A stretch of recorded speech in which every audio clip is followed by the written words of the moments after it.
কৃষ্ণ কৃষ্ণ। আমি সকলো ভকত বৈষ্ণৱলৈ সেৱা জনাই আমি আজিৰ এই শ্ৰীমদ ভাগৱতৰ চতুৰ্থ স্কন্ধৰ পৃথু চৰিতৰ যোৱা সপ্তাহৰ পাঠৰ ৰৈ যোৱা অংশ আজি আপোনাসৱৰ আগত আমি মহামূলহমতি পাঠ কৰিবৰ কাৰণে প্ৰয়াস আৰু প্ৰযত্ন কৰিবলৈ লৈছো। আমি মহামূলহমতি আপোনাসৱ গুণী জ্ঞানী সন্ত মহন্তই আমাক কৃপা কৰোণা নকৰিলে আমি এই কৃষ্ণ কথা ভাগৱত কথা প্ৰকাশ কৰাৰ যোগ্যতা নাই। কাৰণ ভাগৱতত কৈছে যে ভকতৰ কৃপা বিনে ভকতি সুলভ নহি, ভাগৱতে কহে এই সাৰ, এতেকে প্ৰাৰ্থনা কৰো সবাৰো চৰণে ধৰো, মুখে নাম আশোক আমাৰ, মুখে নাম আশোক আমাৰ। ভকতৰ কৃপাৰ জৰিয়তেহে আমি ঈশ্বৰৰ কথা কবৰ কাৰণে প্ৰয়াস কৰিব পাৰিম। সেয়েহে আমি আজি এই মহাভাগৱত শ্ৰৱণ কৰাৰ যি এটা সুন্দৰ সৌভাগ্য পাইছো, সুযোগ সুবিধা পাইছো, এয়া কিন্তু এনেই পোৱা সুবিধা নহয়। কোটি জনমৰ পুণ্যৰ ফলত পোৱা ভাগ্যৰ ফল বুলি ভাগৱত মাহাত্ম্যত কৈছে। পদ্ম পুৰাণৰ উত্তৰ খণ্ডৰ ভাগৱত মাহাত্ম্য নামৰ 504টা শ্লোকেৰে 6টা অধ্যায়েৰে সন্নিৱিষ্ট হৈ থকা শ্ৰীমদ ভাগৱত মাহাত্ম্যৰ প্ৰথম অধ্যায়ৰ 76 নম্বৰ শ্লোকত কৈছে এই কথাষাৰ, ভাগ্যোদয়েন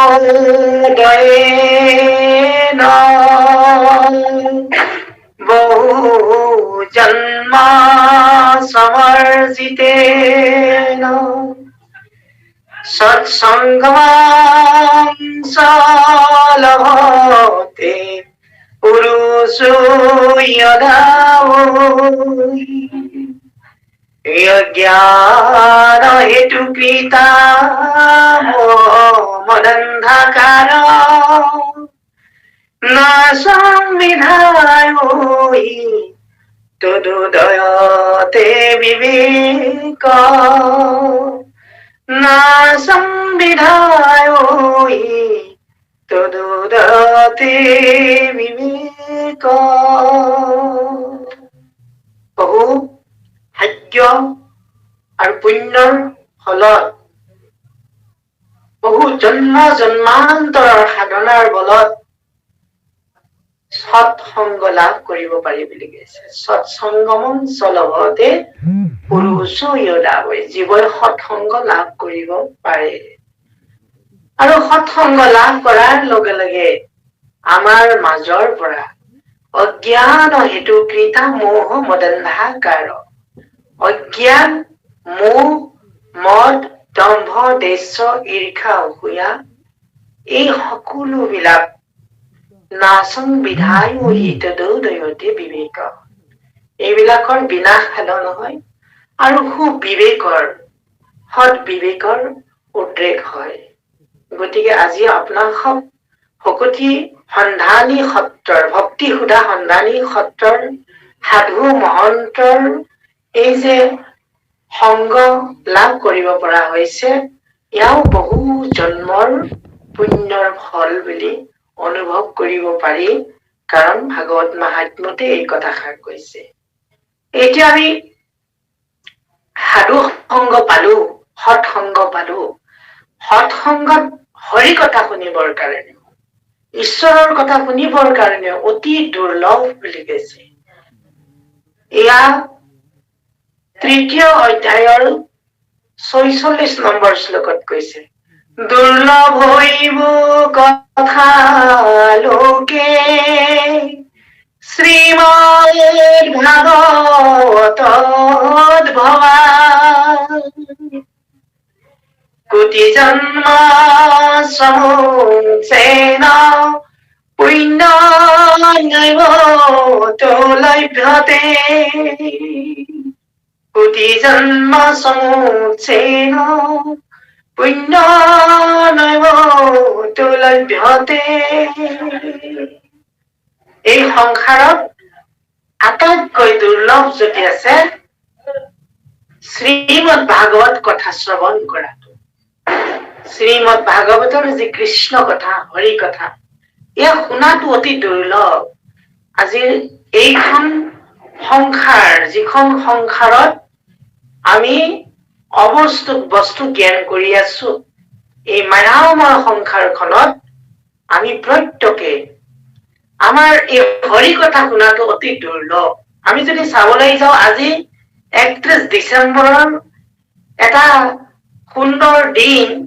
এই দিনটোলৈ 31st বুলি মানুহবিলাকে যি এটা উলহ মালহেৰে বিভিন্ন ধৰণৰ আয়োজন কৰিছে, খানা পিনাৰ ব্যৱস্থা কৰি এনেধৰণৰ তাত মজগুল হৈ আছে, আনন্দত যেন সকলো উদ্বাউল হৈ আছে। কিন্তু এনেধৰণে এই অনুষ্ঠান কৰি কিমান জনেনো কৃষ্ণ কথা শুনিবৰ কাৰণে প্ৰয়াস প্ৰযত্ন কৰিছে। ইয়া অতি দুৰ্লভ। আমি হিচাপ কৰি চাবলৈ গলে একেবাৰে সামান্য কিছুমান লোকেহে হয়তো, অৰ্থাৎ সংখ্যাগত ভাৱে কিছু সংখ্যক লোকে হয়তো এনেধৰণে অনুষ্ঠান প্ৰতিষ্ঠানত জড়িত হৈ কৃষ্ণ কথা শুনিছে। কিন্তু বেছি সংখ্যক লোকেই কিন্তু বিভিন্ন বৈষয়িক সুবিধাতে আসক্ত কৰি পেলাই খানা পিনাত মজগুল হৈ গান বাজনা লগাই যেন এটা আমাৰ নতুন বৰ্ষক আদৰিবৰ কাৰণে যত্ন কৰিবলৈ লৈছে। গতিকে কৃষ্ণ কথা শুনাটো অতি দুৰ্লভ। এই দুৰ্লভক সুলভ কৰিবৰ কাৰণে আমাক সাধু সংগৰ জৰিয়তে যে আমি এই সুবিধাকণ পাইছো, গতিকে সুবিধাকণ পোৱাৰ পিছত কৃষ্ণ কথা শুনিবৰ কাৰণে সুযোগ লাভ কৰিব পাৰিছো। গতিকে ইয়াক কোটি জন্ম সমুচ্ছেন পুণ্য নৈবতো লভ্যতে। কোটি জন্মৰ পুণ্যৰ ফল বুলি আমাক কৈছে। গতিকে আমি সাধু সংগ বহু ভাগ্যৰ ফলত, পুণ্যৰ ফলত পালো, আৰু কৃষ্ণ কথা বহু ভাগ্য আৰু পুণ্যৰ ফলত পালো। আৰু এতিয়া ভাগৱতো তেনেকুৱাকৈ ভাগ্য আৰু পুণ্যৰ ফলত পাম বুলি ভাগৱত মাহাত্ম্যত কৈছে। এটা দশমত পৰম কিঞ্চিত মন শুদ্ধানি বিদ্যতে জন্মান্তৰে হৈ পুণ্যতদা ভাগৱত লবে। জন্ম জন্মান্তৰৰ পুণ্যৰ ফলতে বোলে ভাগৱত লাভ কৰিব পাৰি। গতিকে আমি প্ৰত্যেকে ভাগ্যৱান, আমি সকলো সৌভাগ্যৰ অধিকাৰী।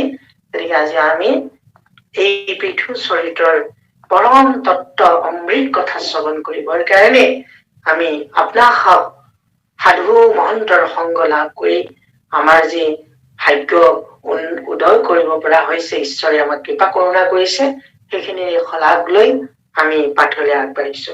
কৃষ্ণ কৃষ্ণ কৃষ্ণ শংকৰ গুৰু হৰি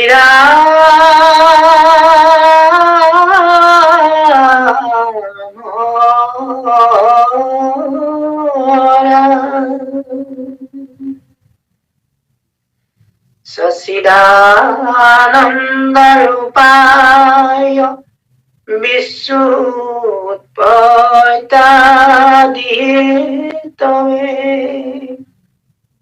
তাপত্ৰয় বিনাশায় শ্ৰীকৃষ্ণ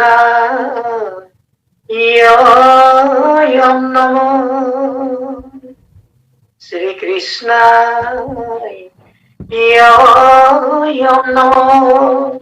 শ্রীকৃষ্ণ নমঃ। ও নমো ভগবতে বাসুদেবায়।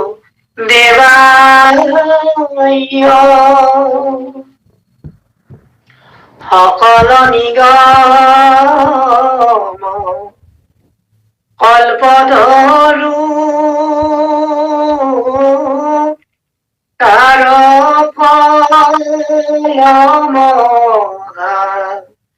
ভাগবত মুখে আহি ভূমিত ভৈৰৱী দিত ৰসত চতুৰ যিটো জন কৃষ্ণৰ চৰণে দিয়া মন পৰম সন্তোষে পিয়ুক ৰসয়মৃত পৰম সন্তোষে পিয়ুক ৰসয়মৃত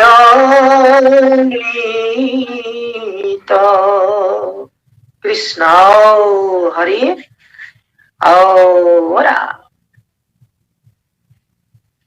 আমি শ্ৰীমদ ভাগৱতৰ চতুৰ্থ স্কন্ধৰ পৃথক আত্মতত্ত্বোপদেশ দান এই অধ্যায়ৰ পিছৰ 24 খণ্ডৰ কিয়দাংশ পাঠৰ বাবে আমি আগবাঢ়িছো 1694 নম্বৰ মানে কোটৰ পৰা আকৌ আমি পাঠলৈ আগবাঢ়িছো কৃষ্ণ কৃষ্ণ কৃষ্ণ হৰি হে ৰাম নিমিলয় কিছু সুখ কেৱলে পা দুখ এৰি কৃষ্ণ সেৱা নৱনিধি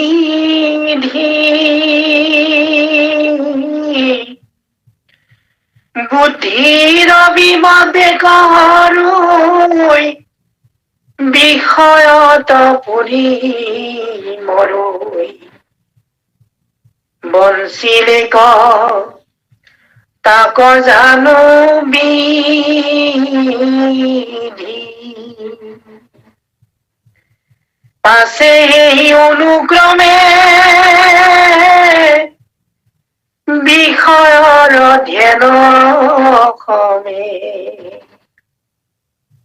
হৈয়ে নিজ আয়ুতাৰ ক্ষয়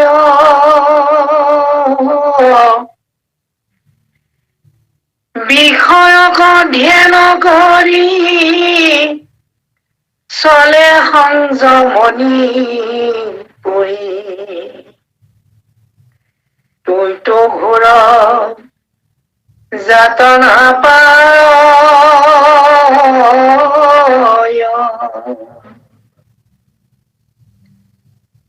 পাছে যাতনাৰ অন্তে মিলয়াশীল সংসাৰত পাৱে জন্ময় ধম নিত বৃক্ষ পক্ষী পশু জন্ম হয়ে নানা ভিন্নে ভিন্ন লোভে দুঃখ অতি বিপরীত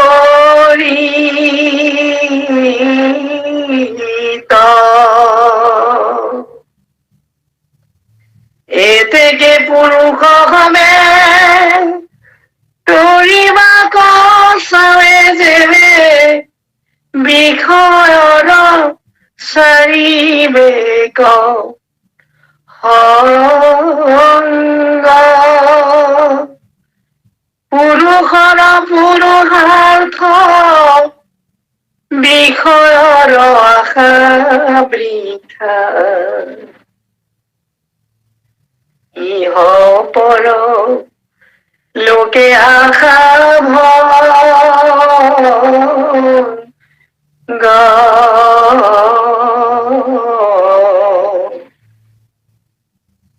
ইহ পৰ লোকে আশা ভঙ্গ কৃষ্ণ পৰম কৃপালু বাপাই মাতি সমস্ত এয়া চাৰি সিদ্ধই পৃথু ৰজাৰ আগত আত্মতত্ত্ব উপদেশ প্ৰদান কৰি আছে। আৰু পৃথুক কোৱাৰ জৰিয়তে আমি জগতৰ সকলো লোকে এই তত্ত্ব কথাবিলাক আমি শ্ৰৱণ কৰিবৰ কাৰণে সুবিধা পালো।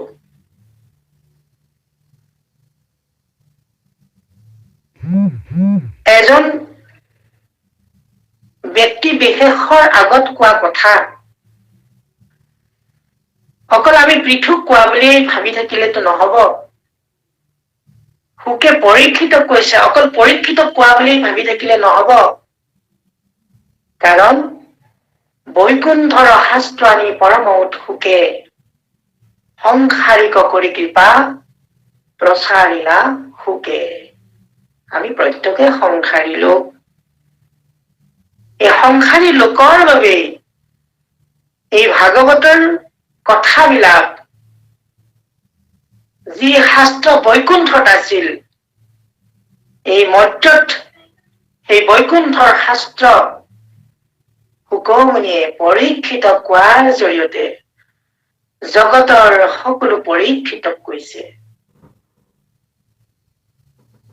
সেইবাবে আমাক কৃপালু গুৰু দুজনায়ো এই ভাগৱতৰ কথাবিলাক মাতৃভাষাত তৰ্জমা কৰি অতি সহজবোধ্য কৰি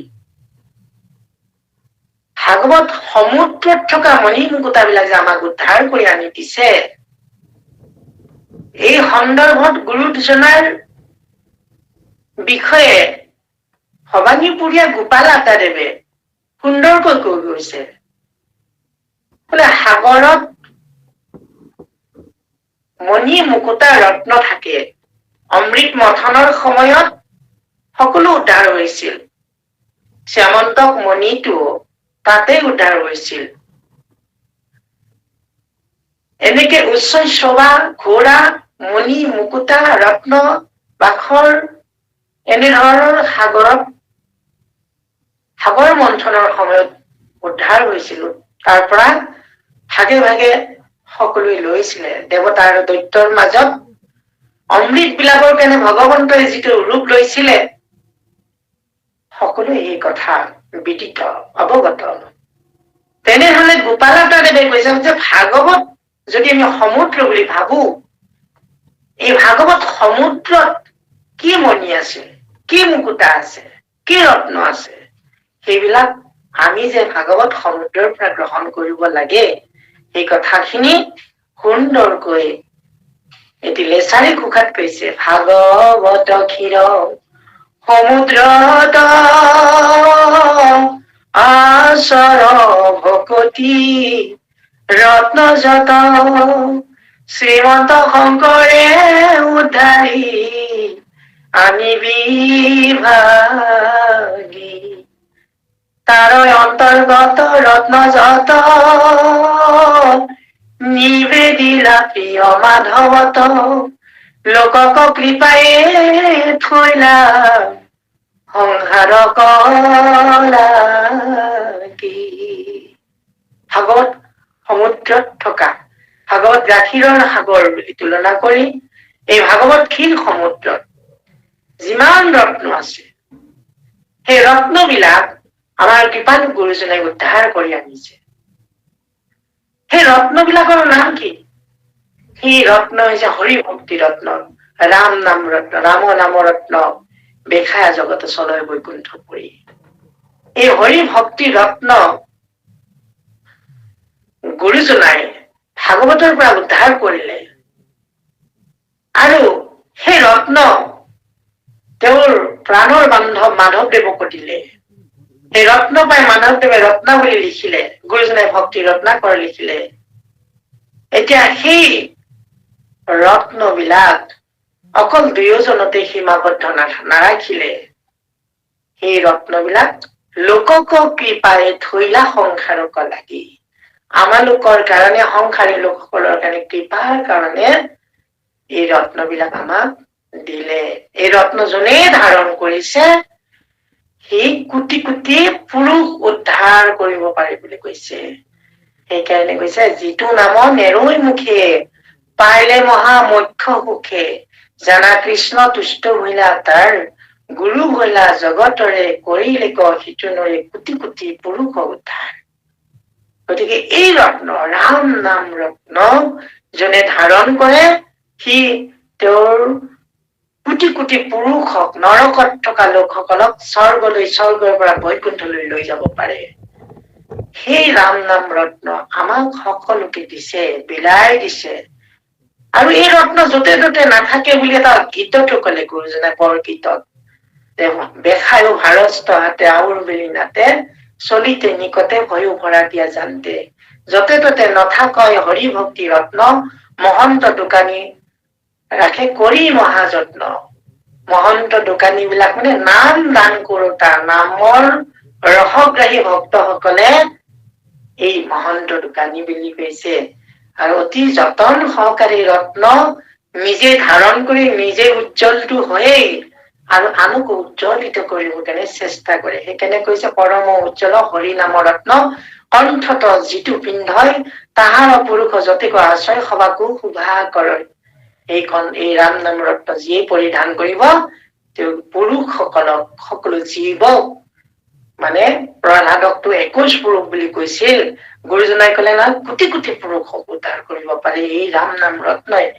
যিয়েই নহওক এই সাংসাৰিক লোকসকলৰ কাৰণে এই ৰাম নাম ৰত্ন, হৰি ভক্তি ৰত্ন, সাংসাৰিক লোকসকলৰ কাৰণে ভাগৱত কথা, ভাগৱতৰ অমৃত ৰসৰ পান কৰিবৰ কাৰণে আমাক সকলোকে এই ভাগৱত তত্বৰ জৰিয়তে, একো একোটা কাহিনীৰ জৰিয়তে, একো একোটা চৰিত্ৰৰ জৰিয়তে আমাৰ সবৰ কৃপাৰ কাৰণে কোৱা হৈছে। ইয়াত চাৰিদিত্তই পৃথক কবলৈ গৈছে। পৃথক কৈছে মানে জগতৰ সকলো বিলাক লোককে পৃথুৰ নিচিনা আমি প্ৰত্যেকেই ভকতি পৰায়ণ হৈ ঈশ্বৰৰ ভক্তি তত্ত্ব হৃদিগত কৰি আমি সকলোৱে শ্ৰৱণ কৰিব লাগে। কিয়নো এই কথাটো চাৰিহিতই এইকাৰণে কৈছে, কাৰণ চাৰিহিতৰ শুভাগমন হওঁতে পৃথুৱে ভগৱন্তক ইমানেই প্ৰাৰ্থনা, ইমানেই স্তুতি কৰিছিল, আৰু সেই ভগৱন্ত প্ৰাৰ্থনাত তাৰ আগত আমি ইতিমধ্যে পাই আহিছো যে পৃথু ৰজাই যি শতক্ৰোট যজ্ঞ পাতিছিল, সেই যজ্ঞৰ অথন্তৰৰ কথাবিলাকো আমি শুনিছো। তাৰ পিছত সেই যজ্ঞ সমাপনৰ ক্ষেত্ৰত ব্ৰহ্মাই আহি যি উপদেশ প্ৰদান কৰিছিলে, তাৰ পিছত আকৌ সেই যজ্ঞৰ যিটো নিষ্ফলতা, যজ্ঞ কৰিলেনো কি হয়, যজ্ঞৰ হোতা যজ্ঞেশ্বৰ ঈশ্বৰহে যে সকলো, ঈশ্বৰকহে যে আমি যোজনা কৰিব লাগে, ঈশ্বৰকে ভজনা কৰিব লাগে, সকাম কৰ্ম যে আমি বাদ দিব লাগে, আমাৰ যে এই যাগ যজ্ঞ, এই যে মানে প্ৰবৃত্তি পথৰ কৰ্মবিলাক যে মানে কৰি কোনো ফল নাই, সেই কথাবিলাকক প্ৰকাৰান্তৰে বুজাই যেন ভগৱন্তকহে আৰাধনা কৰিব লাগে, ভগৱন্তকহে একান্ত চিতে ভকতি কৰিব লাগে, এই কথাখিনি কোৱাৰ পিছত পৃথু মহাৰাজে নিজৰ অসূয়াবিলাক এৰি ইন্দ্ৰক বধ নকৰি, ইন্দ্ৰক আকৌ যেন মিত্ৰ ভাৱেৰে গ্ৰহণ কৰি পুনৰ এই শতক্ৰোট যজ্ঞৰ সামৰণিৰ ফালে যিটো আচৰণ প্ৰকাশ কৰিছে আমি সকলোৱে শ্ৰৱণ কৰিছো হওক। তাৰ পিছত এনেকে ঈশ্বৰক স্তুতি কৰিলে, ঈশ্বৰক ভকতি কৰিলে, আৰু ঈশ্বৰৰ ভকতিত, ভগৱন্তৰ ভকতিত, ভগৱন্তই পৃথুৰ ভকতিত, পৃথুৱে কৰা ভকতিত, অচলা ভকতিত সন্তুষ্ট হৈ ভগৱন্তই নিজেই দেখা দিলে। আৰু এনেকে বহু কথাই পৃথু মহাৰাজক কলে। তাৰ পিছত ভগৱন্তৰে চতুৰ্বিংশতি অৱতাৰৰ এক অনন্য অন্যতম অৱতাৰ হৈছে চাৰিহিত, চতুৰ্খন সনক সনন্দ সনাতন সনত কুমাৰ, ব্ৰহ্মাৰ প্ৰথম সন্তানী, মায়াৰোহিত বিবসনা পঞ্চ বয়সৰ অত্যন্ত সুন্দৰ সুশ্ৰী বিষ্ণুৰ চতুৰ্ভুজধাৰী চাৰিহিতই আহি পৃথু মহাৰাজৰ আশ্ৰমলৈ প্ৰৱেশ কৰিছে, আৰু পৃথুৱে অভিবাদন জনাইছে। পৃথুৱে এই চাৰি সিদ্ধক কিছু প্ৰশ্নৰ অৱতাৰণা কৰিছে, কিছু কথা সংশয় প্ৰকাশ কৰি কৈছে যে কি যে সেই ব্ৰহ্মানন্দন সিদ্ধমুনিসকল, মোৰ কেইটামান সংশয় হৈছে, যিকেইটা সংশয়ৰ কথা ইয়াত কৈছে সেয়াই হৈছে মানে পৃথুৰ আধ্যাত্ম বিষয়ক প্ৰশ্ন। সেই আধ্যাত্মিক তত্ত্ব সম্বলিত প্ৰশ্ন কেইটাই সংশয়, আৰু এই সংশয় নিৰাকৰণ কৰিব কাৰণে সিদ্ধমুনিসকলে তাক আত্মতত্ত্ব উপদেশ প্ৰদান কৰিছে। সংশয় আছিলে দুৰ্জয় মায়াৰ পৰা কেনেকে তৰিব পাৰি, এই দুৰ্জয় মায়াৰ পৰা তৰিবৰ কাৰণে কি কৰিব লাগে এই কথা সুধিছিলে। তেতিয়া পৃথু চাৰি সিদ্ধই আত্মতত্ত্বোপদেশ দান কৰিলে যে দুৰ্জয় মায়াৰ পৰা হাত সাৰিবৰ কাৰণে সেই পৃথু মহাৰাজ কি কৰিব লাগে তোমাক মই কবও খুজিছো, তুমি শুনিবাচোন। এনেকে বিভিন্ন কথা কৈ আমি আগতে পাঠত পাইছিলো, শুনিছিলো। আজি আকৌ যিখিনিলৈকে তেওঁ কৈ গৈছিলে, সনত কুমাৰে চাৰি সিদ্ধই যিখিনি কথা পৃথু মহাৰাজ কৈ গৈছিলে, সেই কথাখিনি আজি আমি পাঠত আগবাঢ়িছো। আৰু কিনো কৈছিল, কৈ যোৱা কথাখিনি ইতিমধ্যে আপোনালোকে সকলোৱে শ্ৰৱণ কৰিছে। আজিৰ যিখিনি কথা আকৌ পৃথুৱে মানে চাৰি সিদ্ধই পৃথুৰ আগত কবলৈ লৈছে, সেইখিনি কথাকে আমি আজি পাঠত আলোচনা কৰিবৰ কাৰণে অৱকাশ কৰিছো। গতিকে ইয়াত কৈছে যে নিমিলয় কিছু সুখ কেৱলে পাৱয় দুখ, এৰি কৃষ্ণ সেৱা নব নেকি। আমি সংসাৰী লোকসকলে সুখ বিচাৰো, সুখ বিচাৰি আমি যে কিমান কি কৰো। মাধৱদেৱেতো কলে আমি দুখ সময়ত ক্ষুদ্ৰ বিষয় অকআশা কৰি একান্তে নভজে পূৰ্ণানন্দ মহাহৰি। দুখময় সংসাৰত আমি আচলতে সুখ বিচাৰো, সুখ লাগে আমাক। সুখ নিবিচৰা প্ৰাণী জগতত কোনোৱেই নাই, সুখ সকলোৱে বিচাৰে। কুন্তীয়ে বাৰু সুখ নিবিচাৰিছিলে, কুন্তীয়ে দুখহে বিচাৰিছিলে কৃষ্ণৰ ওচৰত, দুখৰ বৰহে বিচাৰিছিলে। সেই কথাও আমি প্ৰথম স্কন্ধত পাই আহিছো।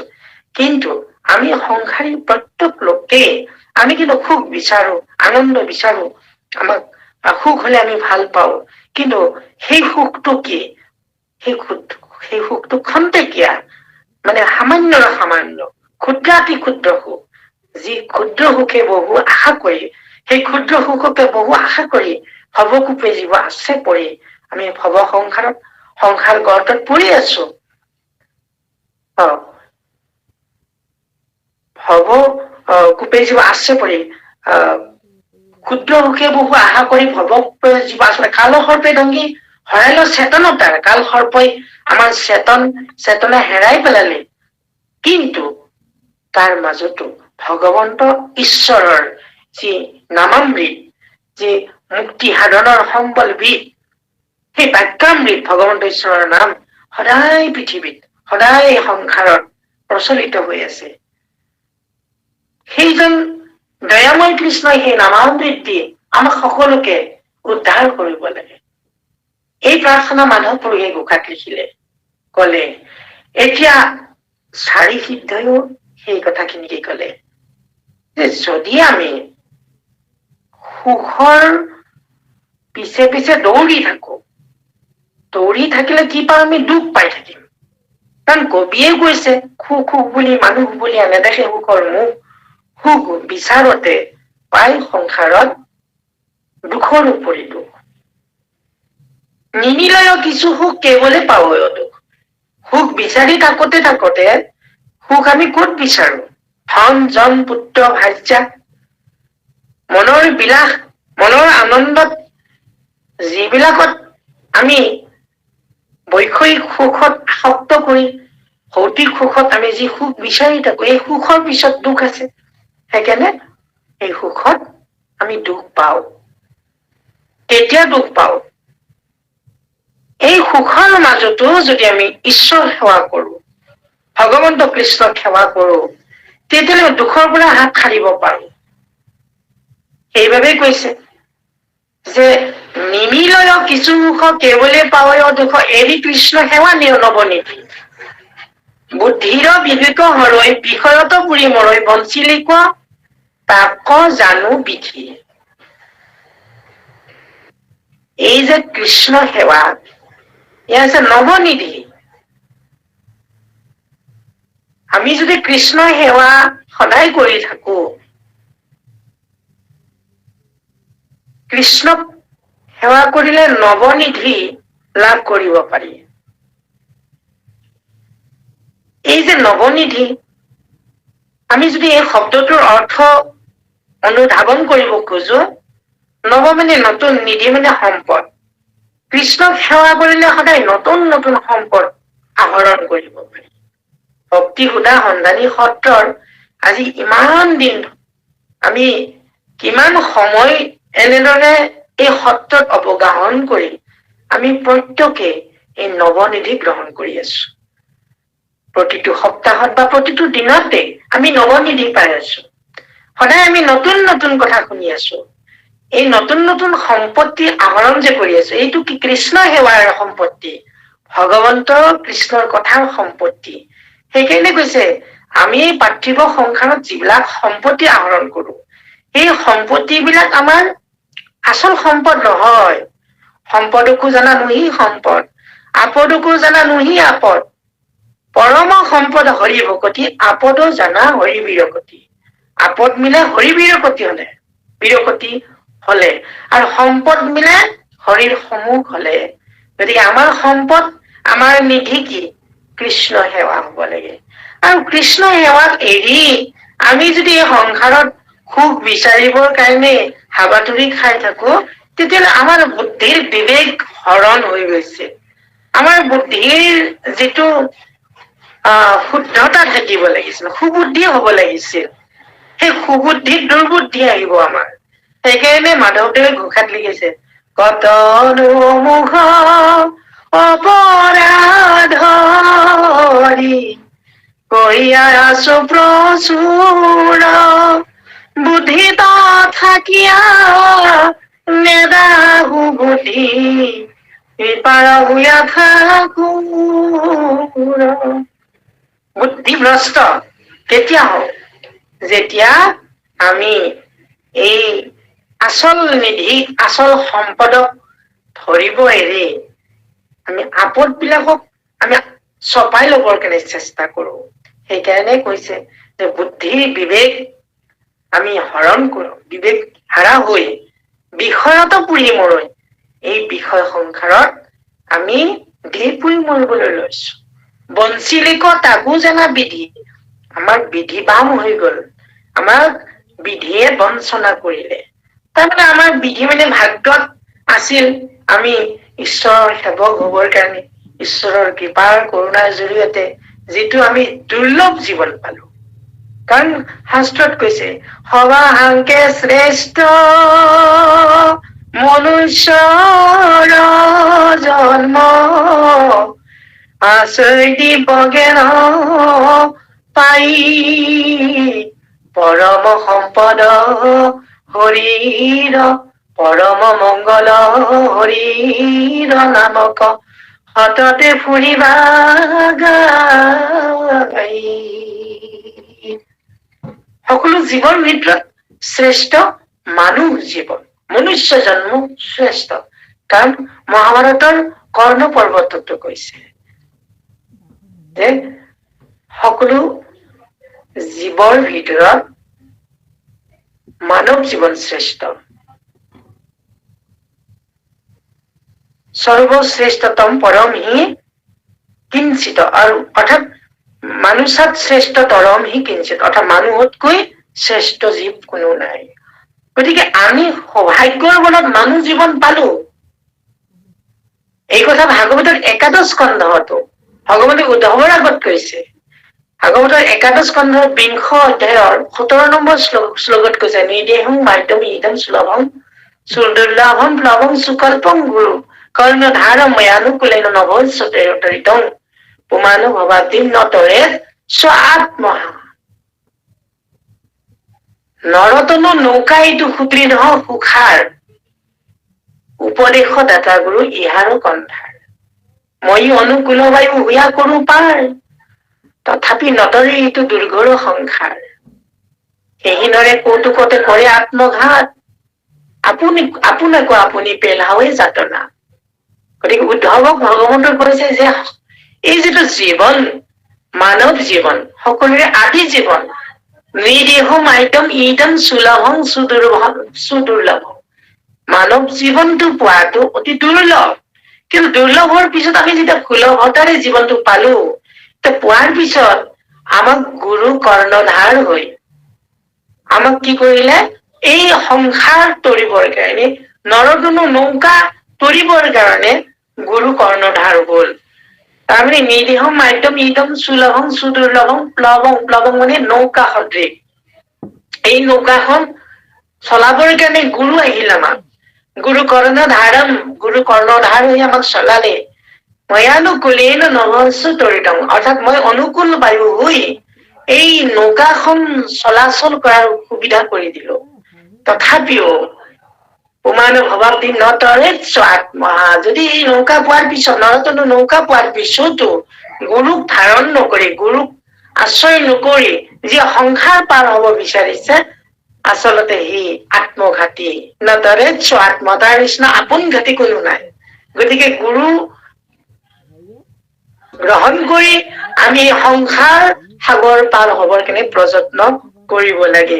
সেইকাৰণে কৈছে আমাক বিধিয়ে ইমান সুন্দৰ ভাগ্যত আমি পালো এটা জীৱন, মানুহ জীৱন পালো, মনুষ্য জন্ম পালো, যি জীৱনৰ বাবে আমি কিমানখন এপ্লিকেশ্যন দিছিলো ভগৱন্তক, যে প্ৰভু এবাৰ মোক মানুহ দি চোৱাচোন, তুমি এবাৰ মানুহ জন্ম দিয়া, মই তোমাক কেতিয়াও নাপাহৰো। কাৰণ মাতৃ গৰ্ভত স্থিতি হোৱাৰ পিছতো এই জীৱই দুখ কষ্টত, এই অন্ধ কুক্ষিতত থাকি সেই যাতনা যন্ত্ৰণাৰ পৰা উপশম পাবৰ কাৰণে, পৃথিৱীলৈ আহিবৰ কাৰণে ভগৱন্ত কাৰুণ্য গোচৰণেৰে জীৱ নিগদতি বুলি ঈশ্বৰক প্ৰাৰ্থনা কৰি এনেকে কৈ আছিলে যে প্ৰভু মই 100টা জন্মৰ বিষয়ে মই গম পাওঁ, মোৰ অভিজ্ঞতা আছে, মই যে কিমান কষ্ট, কিমান দুখ, কিমান যাতনা, কিমান যন্ত্ৰণা পালো, কিন্তু প্ৰভু এইবাৰ মই মাতৃ গৰ্ভত মানৱৰ জীৱন লভিবৰ কাৰণে যি তোমাৰ সৌভাগ্য, তোমাৰ কৃপা কৰুণাৰ বলত মাতৃ গৰ্ভত স্থিতি লভিলো, এতিয়া মই ইয়াতো থাকি শান্তি পোৱা নাই, ইয়াত নে মই পোহৰ দেখিছো, নে মই ইয়াত মাতৃ গৰ্ভত কৰবাই এটা চুক দক্ষিণ কোণত মই অৱস্থান কৰিছো, কিন্তু মাতৃয়ে খোৱা খাদ্যই মোক আকৌ জ্বলা টেঙা খাৰ লোণ এইবিলাকে মোক যে জীৱন্ত দূৰ কৰি পেলাইছে। গতিকে হে প্ৰভু, তুমি মোক এবাৰ বাহিৰলৈ লৈ যোৱা, এই পৃথিৱীৰ ভূমা স্পৰ্শ কৰাই দিয়া, মই তোমাক কেতিয়াও নাপাহৰো, সেইটো তোমাৰ চৰণ নেৰো। ইমান অংগীকাৰ, ইমান আগৰ আবেদন বিলাক ভগৱন্তে মঞ্জুৰ কৰি মানৱ জীৱন দিলে, মানুহ হলো, পৃথিৱীলৈ আহিলো, আহি এতিয়া আকৌ সেই বিধিবাম হৈ গল, বিধিৰ বঞ্চনাত আমি কি কৰিলো, আকৌ বিষয়কে বিচাৰিলো। কাৰণ এই বিষয় সংসাৰখন মিছা, মিছা বিষয়ক লাগি ঊনৰে ধৰ জন্ম, ইন্দ্ৰ শুকৰৰ দেখা সুখ দুখ সম, অমৃতৰ পানে যেন মহেন্দ্ৰ সন্তুষ্ট, হৈ বিস্তা ভুঞ্জিয়া শুকৰ হৃষ্ট পুষ্ট। হিৰাম ইন্দ্ৰৰ সন্তুষ্ট যেন ৰম্ভাৰ সম্ভোগী, শুকৰৰো তেন সুখ শুকৰি সংযোগে। এই বিষয়ৰ এই সুখকণ আমি পাবৰ কাৰণে মানুহ জীৱনটোতো নালাগে, শুকৰীৰ জীৱন পালেওতো এই বৈষয়িক সুখ সুবিধাবিলাক লাভ কৰিব পাৰো। সেইকাৰণে এইখন সংসাৰ মিছা বুলি কৈছে। এই মিছা বিষয়ৰ কাৰণে আমি জন্ম লবৰ কাৰণে অহা নাই, আমি হৰিক ভজনা কৰিব, হৰিক পাবৰ কাৰণে আহিছিলো। সেইকাৰণে ইন্দ্ৰ আৰু শুকৰৰ মাজত কোনো পাৰ্থক্য নাই বিষয় ভোগৰ ক্ষেত্ৰত। কাৰণ অমৃত পান কৰি ইন্দ্ৰ সন্তুষ্ট হয়, আৰু বিস্তা ভোজন কৰি শুকৰ অৰ্থাৎ গাহৰি সন্তুষ্ট হয়। ইন্দ্ৰই ৰম্ভাৰ লগত অপেশ্বৰীৰ লগত সম্ভোগ কৰি সুখ পায় আৰু সুখৰে সুখৰীৰ লগত সংগ সুখ পায়। কোনো পাৰ্থক্য নাই। আমি এই বিষয় ভোগৰ কাৰণে সংসাৰলৈ অহা নাই। কিন্তু আমি বিষয় ভোগত যদি নিমজ্জিত হৈ আছো, তেতিয়াহ'লে বিষয়ত আমি পৰি মৰিবলৈ লৈছো। আমাক বিধিয়ে বঞ্চনা কৰিবলৈ লৈছে। সেইকাৰণে আমি সকলোৱে এই কথাটোকে উপলব্ধি কৰিবৰ কাৰণে পৃথুৰ জৰিয়তে চাৰিহিতে বুজাইছে যে আমি কৃষ্ণ সেৱা এৰি আমি বিবেক হাৰা হৈ বিষয়ত পুৰি মৰাটো আচলতে আমাৰ বিধিৰ বিড়ম্বনা। আমাক বিধিয়ে বঞ্চনা কৰা দেখি আছে। গতিকে আমি এই কথাটো বুজি পেলাই আমি কি কৰিব লাগে? আমি ঈশ্বৰ সেৱা কৰিব লাগে, ঈশ্বৰ ভজনা কৰিব লাগে। সেইকাৰণে কৈছে পাছে সেই অনুক্ৰমে বিষয়ৰ ধ্যান সমে হয়ে নিজ আয়ু তাৰ ক্ষয়। বিষয়ক ধ্যান কৰি চলে সংযমনি পুৰি তৈত ঘোৰ যাতনা পাৱই। এনেদৰে আমি বিবেকহীন হৈ পেলাই বিষয়ৰ সুখত আমি যদি নিমজ্জিত হৈ থাকো, তেতিয়া কি হব? অনুক্ৰমে আমাৰ আয়ুস বিলাক ক্ষয় গৈ থাকিব। আমাৰ জীৱনৰ পৰা আয়ুস বিলাক হৰণ হৈ থাকিব। আজি আমি আচল তত্ত্ব নজনাৰ কাৰণে আমি আচলতে এই সংসাৰখনত দুখ বিলাক লাভ কৰি আছো, দুখ বিলাক পাই আছো। চাবলৈ গলে হয়, আমি এটা নতুন বছৰক আদৰিব লাগে। 2025 খ্ৰীষ্টাব্দক আমি আদৰণি জনাব লাগে, স্বাগতম জনাব লাগে। এয়া আনন্দৰ কথা, আনন্দৰ বতৰা হয়। আমি কেতিয়াওতো ভবা নাই যে আমাৰ জীৱনৰ পৰা 2024 গুচি গল। তাৰমানে এটা বছৰ গুচি গল, এটা বছৰে যোৱা নাই নহয়। আমাৰ আয়ুসৰ লগত হিচাপ কৰি গলে আমাৰ যে কিমান আয়ুস গুচি গল। এই আয়ুসকণ গল, তালৈ আমি দুখ কৰা নাই। আকৌ নতুন বছৰলৈকে আমি আনন্দ কৰিছো। আমি ভাবিব লাগিব যে এটা বছৰ গল মানে আমাৰ জীৱনৰ আয়ুসৰ পৰা এটা বছৰ কমি গল। আমি প্ৰত্যেকেই কওঁ, আমাৰ বয়সৰ হিচাপ দিওঁ। আমি ইজনে সিজনক সুধিলে আপোনাৰ বয়স কিমান? আৰু সেইজনৰ বয়স হিচাপ কৰি কব, মোৰ বয়স বোলে 60 বছৰ হৈছে। আচলতে বয়স হৈছে নে বয়স গৈছে সেইটো অনুধাৱন নকৰো। আমি কিন্তু দেখা দেখিকৈ কওঁ যে এইজন 60 বছৰীয়া, এইজন 70 বছৰীয়া হল। নহয়, আয়ুসৰ সীমনাত উপনীত হল, তেওঁৰ জীৱনৰ পৰা এইখিনি হেৰাই গল। বয়স বিলাক, আয়ুস বিলাক হেৰাই গল।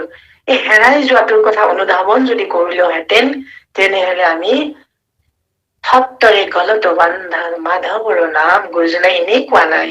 ঈশ্বৰৰ নাম আমি লবৰ কাৰণে যত্নপৰ হলোহেঁতেন, কিন্তু আমি আমাৰ সৌভাগ্য, আমি এই যে ভক্তি সুধা সন্ধানী সত্ৰত আমি কিন্তু সঁচাকৈয়ে ভাগ্যৱান।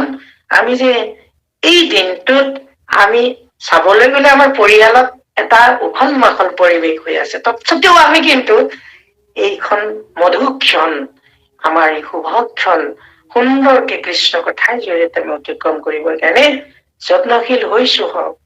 সেইকাৰণে আমি এই কথাটো চিন্তা কৰিব লাগিব যে বিষয়ৰ ধ্যানত থাকি আয়ুস ক্ষয় কৰি আমাৰ কি হব?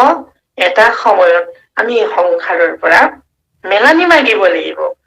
মেলানি মগাৰ পিছত আমি কি পাম? আমি এটা ঠাই পাম।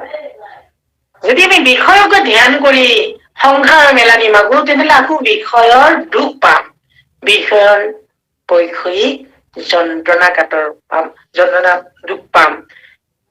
সেই দুখৰ ভোগ কৰিব কিনে এখন নগৰলৈ যাব লাগিব, যিখন নগৰ সাত পাতালৰ, পাতালৰ তলৰ একেবাৰে মানে পানীৰ ওপৰত উপঙি থকা এখন পুৰী, যিখনৰ নাম সংযমনি পুৰী, যমৰ নগৰ।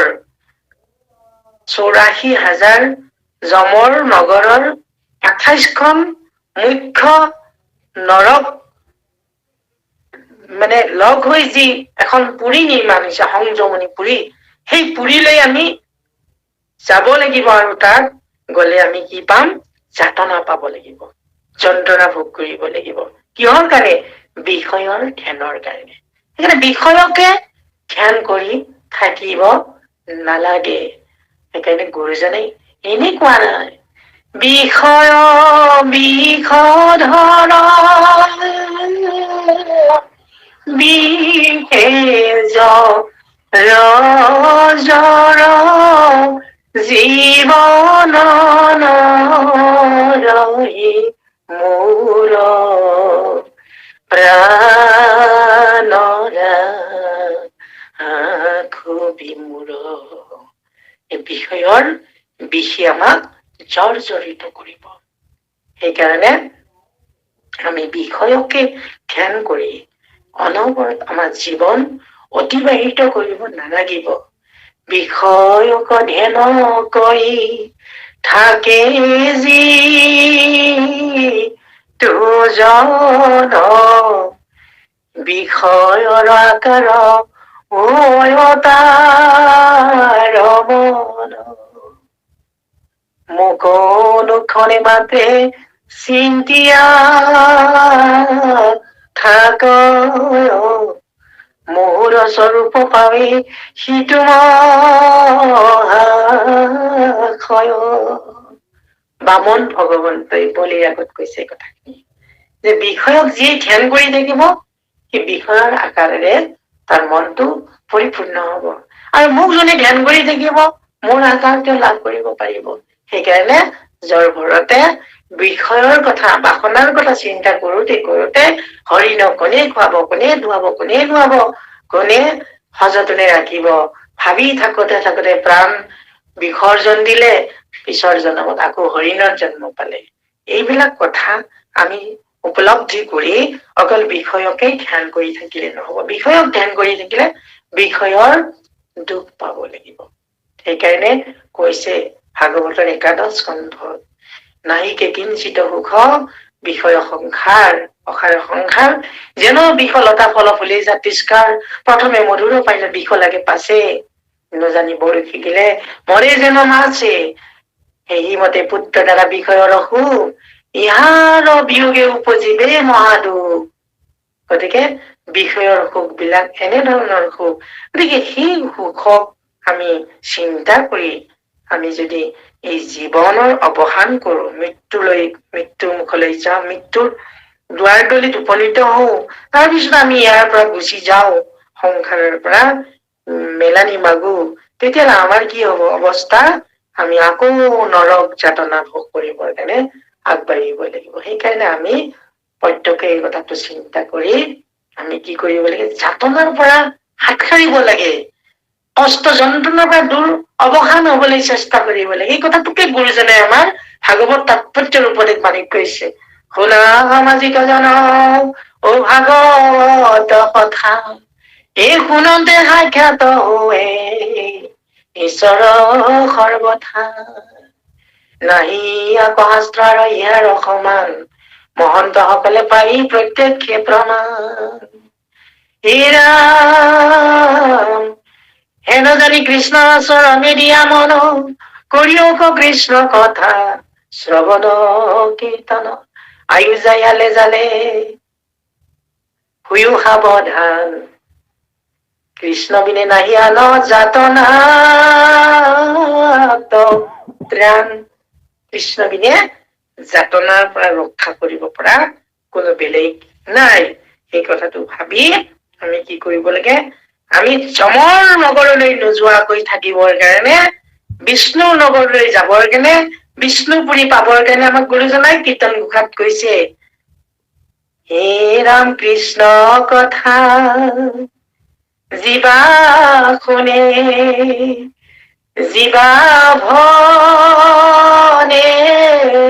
এক মনে। কৃষ্ণ কথা জীৱা ভনে, জীৱা শুনে এক মনে। যমৰ ভাৱনা কৰৈ চুৰি, সংসাৰ সাগৰ তৰি। পুৰুষ উদ্ধাৰ কৰি অয়ত গালে যাইবা বিষ্ণু পুৰি। এয়া কীৰ্তন ঘোষাৰ হৰমোহন খণ্ডত অধ্যায়ত গুৰুজনাই কৈছে সামৰণিৰ উপদেশ বাণী যে কৃষ্ণ কথা যোনে গাইছে, যোনে শুনিছে, সেই সকলে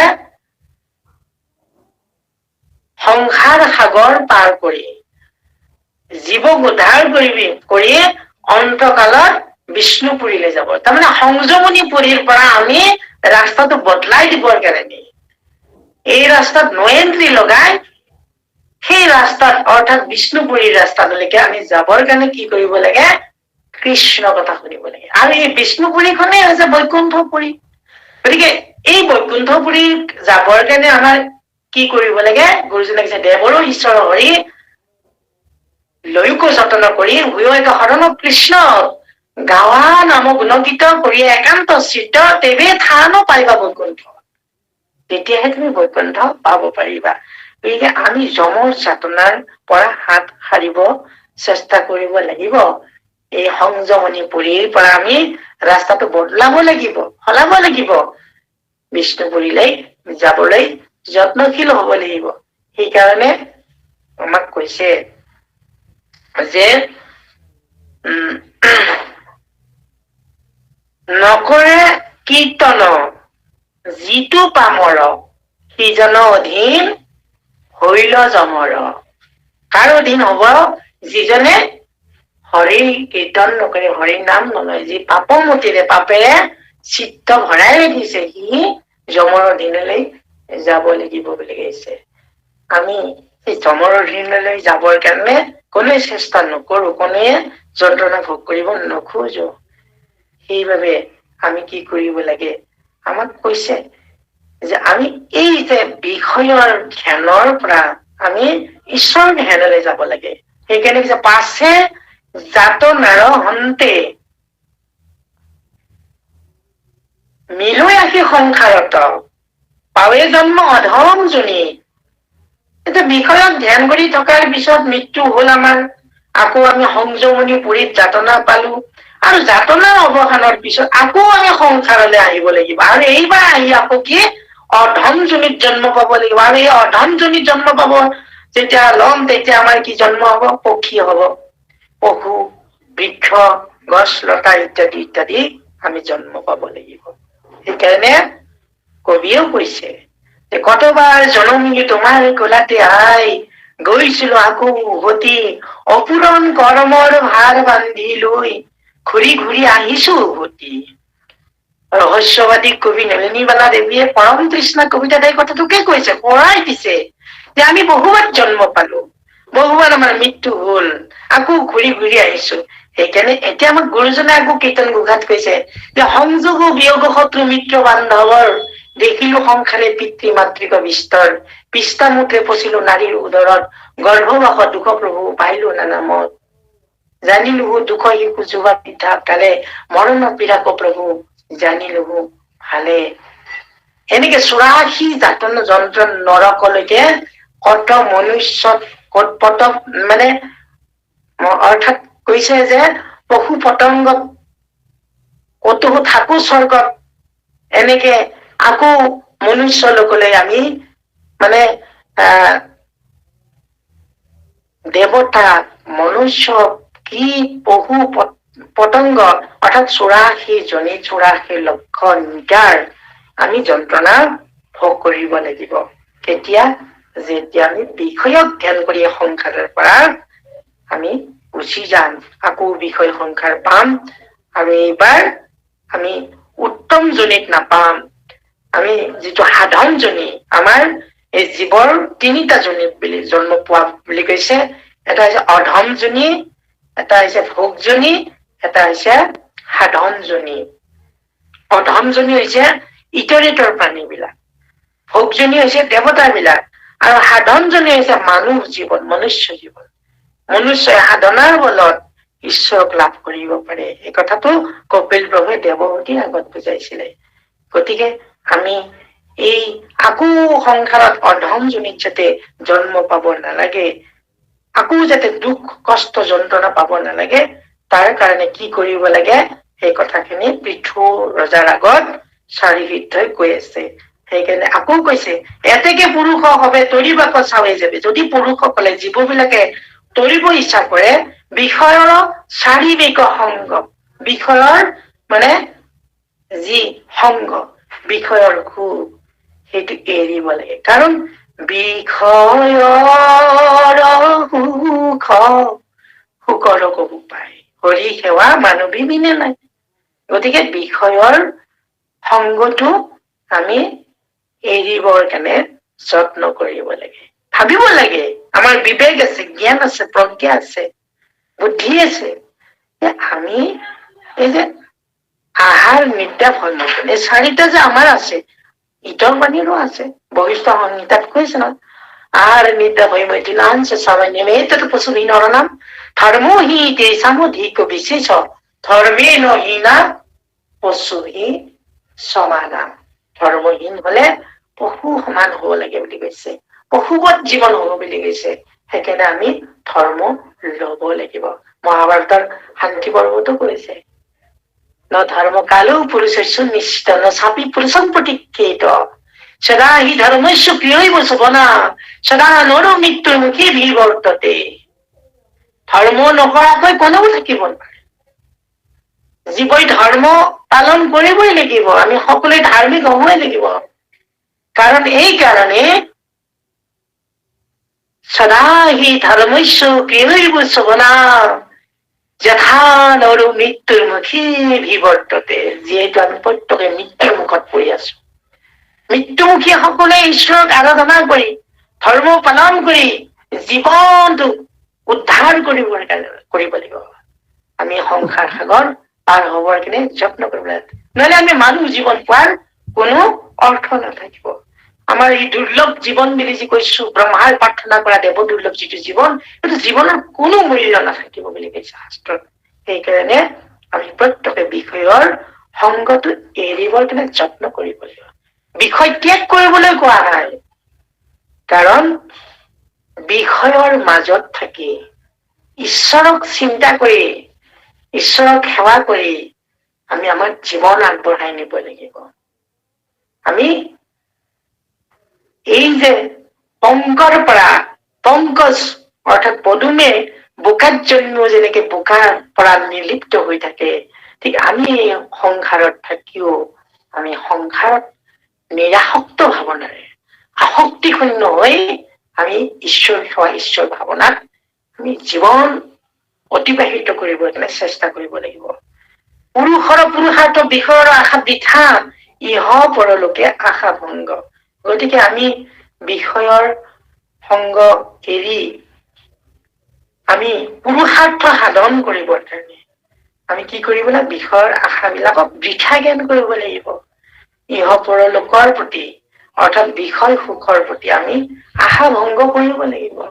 একেলগে বিষয়ৰ আশা ভংগ সত্তৰ হৰি দেশৰ বিষয় সুখ বিস্তাৰ সদৃশ। সেইকাৰণে ভক্তসকলে বিষয়ৰ আশা ভংগ হলে আনন্দ পায়। কাৰণ বিষয়ৰ সুখ যত সকলে অসাৰ জানিয়া ভকতে তাকো কৰে পৰিহাৰ। বিষয়ৰ সুখ বিলাক অসাৰ বুলি কৈছে। এই সুখৰ পিছত আকৌ দুখ আছে। এনেকে এই দুখ আৰু সুখ, সুখ আৰু দুখ, এনেকে আমি আমাৰ জীৱন আমি দুখ সুখেৰে জীৱন পাৰ কৰিবৰ কাৰণে আমি সকলোৱে ৰৈ আছো। গতিকে সেইকাৰণে আমি কি কৰিব লাগে, বিষয়ৰ আশা ভংগ হলে আনন্দহে পাব লাগে, কিন্তু আমি দুখ পাওঁ। কিন্তু ভক্তসকলে আনন্দ পায় বুলি কৈছে। কাৰণ এই যে নিৰাশা, সেহিহে সকলে শাস্ত্ৰ পঢ়িলে শুনিলে শিকি অনুষ্ঠান সমস্ত কৰিল, নিৰাশা ঈশ্বৰ কৃষ্ণ তাহাংক সন্মুখ হইল, আশাক যিজনে পিঠি দিল, আশাক বৈষয়িক সুখ সুবিধাক জনে পিঠি দিয়ে, সেই নিৰাশা ঈশ্বৰ, যি ঈশ্বৰক আশা কৰি থাকো, নাপালেও ঈশ্বৰক পাবৰ কাৰণে চেষ্টা কৰি থাকো, সেইজনৰ সন্মুখ হবৰ কাৰণে আমি চেষ্টা কৰিব লাগিব। আৰু বিষয়ৰ প্ৰতি আমি বিৰাগ ভাৱ আনিব লাগিব। যি গুৰুজনে আমাক এইখিনি আমাৰ গুৰুজনাৰ জীৱনৰ আৰ্হিৰ জৰিয়তে দেখুৱাই থৈ গৈছে। গুৰুজনাই বিষয়ৰ প্ৰতি সদায় আসক্তি ৰহিত হৈছিল, কিন্তু এই বিষয় সংখ্যানত থকা ভকত বৈষ্ণৱক কিন্তু গুৰুজনাই বৰ ভাল পাইছিল। গুৰুজনাৰ ভাগৱতৰ প্ৰথম স্কন্ধৰ অনুবাদৰ নৱম অধ্যায়ত কৈছে এই কথাষাৰ। ভকতক গুৰুজনাই ইমান ভাল পাইছিল। এই যে আশোক মনুষ্য আন দেৱে তীৰ্থে কৰি মানুহ ভকতৰ ফুৰে পাছে পাছে ত্ৰৈলোক্যত নাই হৈ জ্ঞানিত কৰ্মিত কৰি ভকতেকে শ্ৰেষ্ঠ হৈ আছে। গুৰুজনাই ভকতক শ্ৰেষ্ঠত্ব প্ৰতিপন্ন কৰিছে। ভকত বোলে এই তিনি ত্ৰৈলোক্যৰ ভিতৰত শ্ৰেষ্ঠ। মানুহ বিলাকে স্বাভাৱিকতে দেৱতাক পূজা কৰে, তীৰ্থ ভ্ৰমণ কৰিবলৈ যায়, কিন্তু সেই তীৰ্থ আৰু দেৱতাই ভকতৰ পিছে পিছে ঘূৰি ফুৰে বুলি কৈছে। সেইকাৰণে কৈছে দেৱতাৰ তীৰ্থত কৰি ভকতে সেৱৰ, ভকতক বুজিলে গুচে কৰ্মজ। গতিকে গুৰুজনাই ভকতক ইমান ভাল পাইছে। এদিনাখন কমলা টেঙা গছৰ ওপৰত এটা অতি তজবজীয়া সুস্থ সুঠাম সুন্দৰ যুৱক উঠি আছিলে। এজন ভকতে আহি কলে, বাপ কি পালো গুৰু, কমললোচনে কমলা টেঙা গছত উঠি কমলা পাৰিবৰ কাৰণে যি আগবাঢ়িছে মই দেখি তবত মানিছো। ইমান সুন্দৰ, ইমান তজবজীয়া সুন্দৰ আপোনাৰ কনিষ্ঠ পুত্ৰই গছত উঠি যিটো ৰূপ দেখাইছে, সঁচাই বৰ ভাল লগা, বৰ সুন্দৰ লৰা, সুঠাম লৰা। গুৰুজনাই দুখৰ হুমুনিয়াহ কাঢ়ি কলে, কমললোচন যাবৰ হল। এনেদৰে তেওঁ ৰং দেখাইছে। গুৰুজনাই বুজি পাইছিলে। গুৰুজনাৰ পুত্ৰৰ নিদাৰুণ মৃত্যুটো কিন্তু গুৰুজনাই শোকত ব্যথিত নহল, কিন্তু ব্যথিত হল জয়ন্তীৰ মধাই আঁতৰ মৃত্যুৰ খবৰটো গুৰুজনাই পোৱাৰ লগে লগে গুৰুজনাৰ কাপ হাতৰ পৰা সৰি পৰি গল। ইমান দুখ পাইছিল গুৰুজনাই, কাৰণ গুৰুজনাই ভকতক দায়া তনয় অধিক, গুৰুজনাই মানে নিজৰ সন্তানতকৈও ভকতক অতি দয়া কৰিছিল, অতি শ্ৰদ্ধা কৰিছিল, অতি ভাল পাইছিল। আৰু গুৰুজনাৰ অনুগামী সেইকাৰণে মাধৱ পুৰুষেও নৌকাৰে আহি থাকোতে বয় বস্তু পেলাই দি ভকতক তুলি লৈছিল নৌকাখনত। ইয়াৰ নিদৰ্শন আমি সেইকাৰণে বিষয় সংসাৰত আমি ভকত চিনিবৰ কাৰণে ভকতক ভকতি দানে কৰো গুৰু দায়া তনয় অধিক, ভকতক ভকতি কৰি ভকতক সন্তানতকৈ অধিক স্নেহ কৰি মৰম কৰি গুৰুজনাই ভাল পাইছিল। আৰু আমিও এই সংসাৰত বিষয়ক ভাল পোৱাতকৈ ভকতক ভাল পাব লাগে। ভকতি কৰিবৰ কাৰণে ভকতি কৰা ভকতসকলক আমি সদায় শ্ৰদ্ধা কৰিব লাগে, যত্নশীল হব লাগে।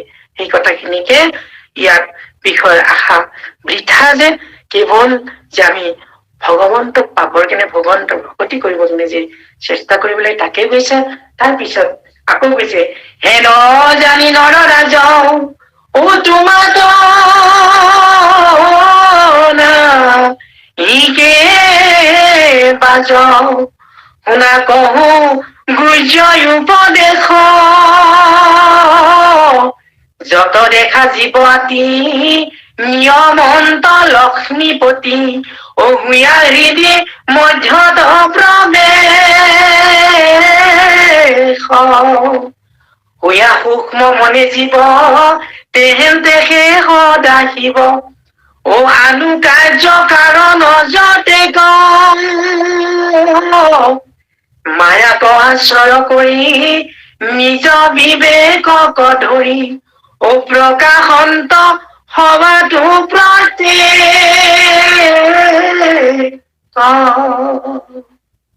কৈছে, হে নৰৰাজ, তোমাক এতিয়া মই অতি গুঢ়াৰ্থ কথা কম, অতি গুচ্ছ কথা কম। এই যে জীৱবিলাক দেখিছা, এই জগতত যিমান জীৱ আছে সকলো জীৱক নিয়ন্ত্ৰণ কৰি আছে লক্ষ্মীপতি ভগৱন্তই। হৃদয়ত থাকি হৃদিশ্বৰ হৈ হৃদিগত হৈ সকলো ভগৱন্তই নিয়ন্ত্ৰণ কৰি আছে। ভূয়া সূক্ষ্মে মনে জীৱ তেহেন তেহে সদাশিৱ আনুকাৰ্য কাৰণ জপে। অতি সূক্ষ্মৰো সূক্ষ্ম, সূক্ষ্মাতি সূক্ষ্ম জীৱই মনৰ লগত সম্বন্ধ কৰি তেওঁ কাৰ্য আৰু কাৰণ ঘটাই আছে। সেইকাৰণে বৈষয়িক দৰ্শনৰ মতে সেই আত্মাক একেবাৰে অনুত অনু, সৰুৰো সৰু বুলি কৈছে। কথোপনিষদত কৈছা আত্মা অনুৰণীয়ান মহতো মহীয়ান। ন্যায় দৰ্শনত কৈছে আত্মা কৰ্মৰ বাহক। আৰু বেদান্ত দৰ্শনত কৈছে আত্মা ব্ৰহ্মৰ স্বৰূপ। গতিকে এই জীৱ আত্মা, জীৱই মনৰ সৈতে সম্বন্ধিত হৈ কি কৰে, কাৰ্য আৰু কাৰণৰ ব্যৱস্থা কৰে। গতিকে এই সকলো বিলাকৰ মূল তেনেহলে কোন? সদাশিৱ, অৰ্থাৎ যি চিৰ মংগলময় প্ৰভু ঈশ্বৰ ভগৱন্তৰ সহস্ৰ নামৰ এটা নাম সদাশিৱ। তেওঁ সত্য সনাতন সদাশিৱ। গতিকে সেই ভগৱন্তই প্ৰত্যেকৰে হৃদয়ত থাকি, জীৱৰূপে থাকি নিয়ন্ত্ৰণ কৰি আছে, নিয়মন কৰি আছে। মায়াকো আশ্ৰয় কৰি নিজ বিবেকক ধৰি প্ৰকাশনটো হোৱাটো প্ৰত্যেক। মায়াক আশ্ৰয়িত কৰি নিজ বিবেকক লৈ সকলোতে তেওঁ প্ৰকাশমান হৈ আছে ভগৱন্ত ঈশ্বৰ। এই কথাটো পৃথ্বীৰাজাৰ আগত চাৰি সিদ্ধই বুজাইছে। এহি মতে সিদ্ধ হবে উপদেশ দেন্ত যেবে তা সম্বাদ প্ৰেম বাঢ়ি গৈল। বিষ্ণুত মিলিল শ্ৰুতি প্ৰৱেশিয়া স্থিৰমতি ও আশ্চৰ্য ভকতি আখি ভৈল।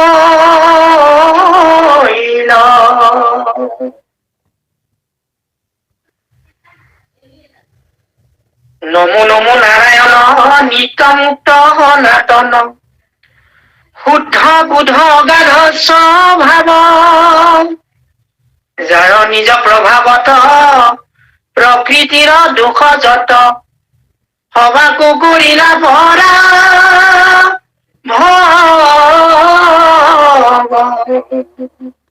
এনেদৰে সিদ্ধ হবে, অৰ্থাৎ চাৰি সিদ্ধই পৃথ্বীৰাজাক উপদেশ প্ৰদান কৰিলে আৰু যিমানেই শুনিলে সিমানেই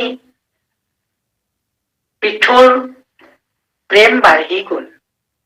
কি প্ৰেম? ভক্তি প্ৰেম। কি প্ৰেম? ঈশ্বৰ প্ৰেম। বিষ্ণুত মিলিল শ্ৰুতি প্ৰৱেশিয়া স্থিৰমতি, আশ্চৰ্য ভকতি আহি ভৰিল। আৰু এই প্ৰেমৰ পৰিণতি কি হল? ভগৱন্ত ঈশ্বৰৰ প্ৰতিশ্ৰুতি, অৰ্থাৎ শুনি থাকিবৰ কাৰণে হেঁপাহ হাবিয়াস বাঢ়ি গৈ থাকিল। আৰু যেতিয়া ঈশ্বৰৰ কথা শুনিবৰ কাৰণে আমাৰ প্ৰেম ভাৱনাটো, অনুৰাগটো বাঢ়ি গৈ থাকিব, তেতিয়া আমাৰ কি হব? মনটো স্থিৰ হব বুলি কৈছে। স্থিৰ মতি, প্ৰৱেশিয়া স্থিৰ মতি, মতি অৰ্থাৎ মন, ভাৱনাবিলাক স্থিৰ হৈ যাব। আশ্চৰ্য ভকতি আহি ভৰিল, আৰু ভকতিটো আচৰিত ধৰণে আহি উপনীত হব বুলি কৈছে। গতিকে ভগৱন্তৰ প্ৰতি ভকতি কৰিবৰ কাৰণে আমাক দুখন শাস্ত্ৰত সুন্দৰকৈ কৈছে। এখন হৈছে ভক্তি সম্পৰ্কীয় নাৰদ ভক্তি সূত্ৰ, আৰু এজন শাণ্ডিল্য নামৰ মুনিয়ে লিখা শাণ্ডিল্য ভক্তি সূত্ৰ।